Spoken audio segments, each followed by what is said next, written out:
மகிழ்ச்சி. சந்திப்பதற்கான திட்டம் இன்று இல்லை. ஏன்னா இது 25ஆம் தேதி நெல்லையிலே நடந்த ஒரு விழா. என்னுடைய பிறந்தநாள் விழாவை சிறப்பாக அதை சுந்தர் உள்ளிட்ட இங்கே இருக்கிற எல்லாருமே சேர்ந்து சிறப்பாக நடத்தி முடித்தார்கள். அவங்களுக்கு நன்றி தெரிவிக்கணும்னு நினைச்சேன். ஒன்று நெல்லைக்கே போய் தெரிவிச்சிருக்கலாம். நான் இங்கே படப்பிடிப்பில் இருக்கலாம், நீங்கள் வர முடியுமான்னு கேட்டேன். உங்களை பார்க்க எங்கே வேணாலும் வருவோம்னு சொன்னாங்க. இங்கே வந்திருக்காங்க.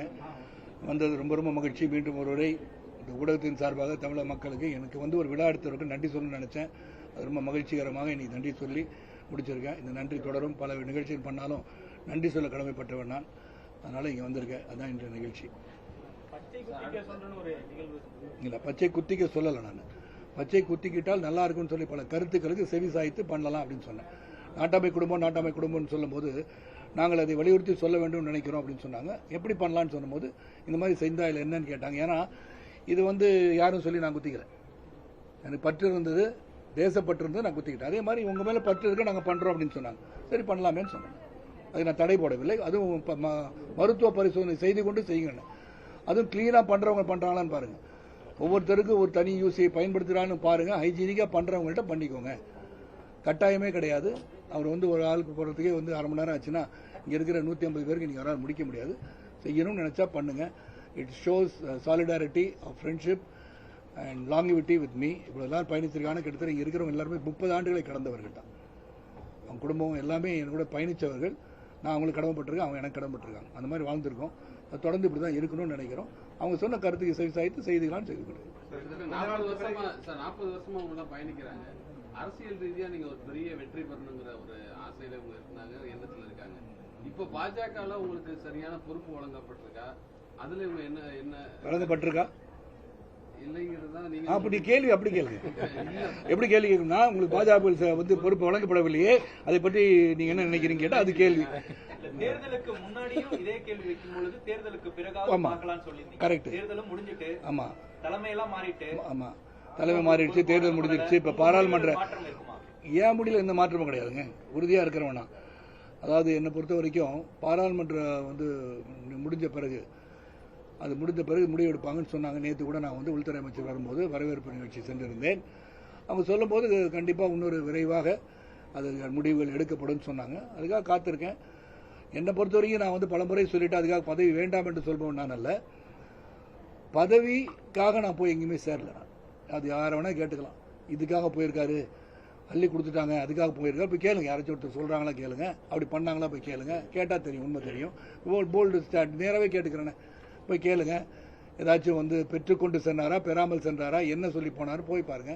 என்னை பொறுத்தவரை நான் 3வது முறை முதலமைச்சராக இருக்கும்போது நமது பாரத பிரதமர் மோடிஜி அவர்கள் நேரடியாக குஜராத்துக்கு போயிட்டு அகமதாபாத் போயிட்டு மீடியா வாய்ஸ் என்ற பத்திரிகை நடத்தும் போது அதன் செய்தியாளராக அவர் போய் சந்தித்த பெருமை எனக்கு உண்டு. அப்போலேருந்து அவரை பார்க்கும்போது அவருடைய பதிலாம் அங்கே கேட்கும்போது the way he thought of developing the country இருந்தனால அவர் மேல் ஒரு பற்றும் பாசத்தோடு இருந்தேன்.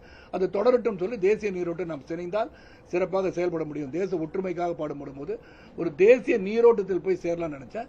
அங்கே போய் சேர்ந்து அவங்க எல்லாருமே மனதுள்ளவர்கள், என்னுடன் பயணிப்பவர்கள், பயணிக்கலாம்னு சொன்னேன். அதுதான்.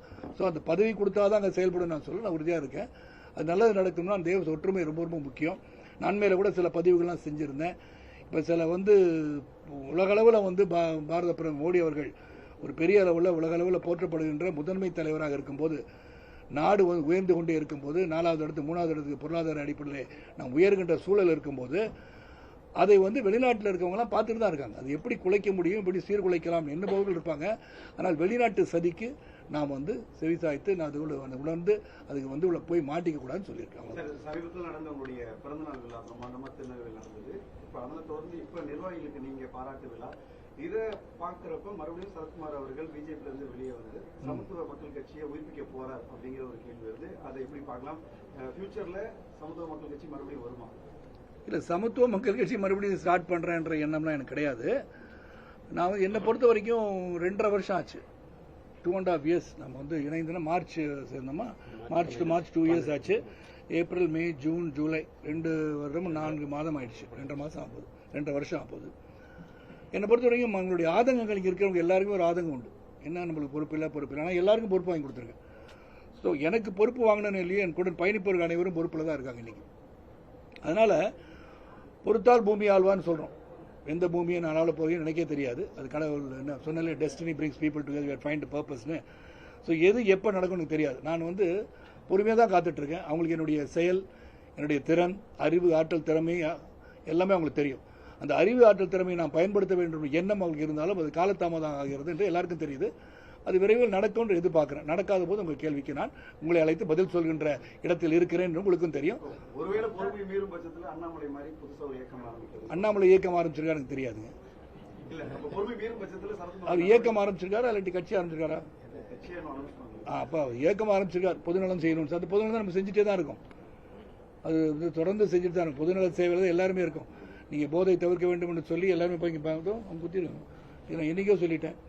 அதெல்லாம் சொல்லியிருக்கோம். போதை தவிர்க்கணும், பீச் ஓரத்தில் குப்பை அள்ளணும்னு சொல்லியிருக்கேன். தென்காசியில் பார்த்தீங்கன்னா சட்டமன்ற உறுப்பினர் நானே போய் குப்பை அள்ளி அந்த வளாகத்தை சுத்தப்படுத்தி ஒரு பெரிய பார்க் பூங்காவே உருவாக்கி தந்திருக்கேன். சொந்த பணத்தில் தான் பண்ணியிருக்கேன். அரசுடைய எம்எல்ஏ நிதியிலேருந்து நான் அதை பண்ணலை. அதனால் என்னை பொறுத்த வரைக்கும் மக்களுக்கு நல்லது செய்யணும்னு நினைக்கிறவன் இன்னும் வாய்ப்பு வராமல் இருக்கலாம். அந்த வாய்ப்புக்கு எதிர்பார்க்கலாம். வாய்ப்பு வரலாம். எது எப்போ நடக்கும்னு இந்த உலகத்தில் யாருக்கும் தெரியாது. அரசு முதல் பட்ஜெட்டை தாக்கல் செஞ்சது. நான் அதை பார்க்கவே இல்லைங்க.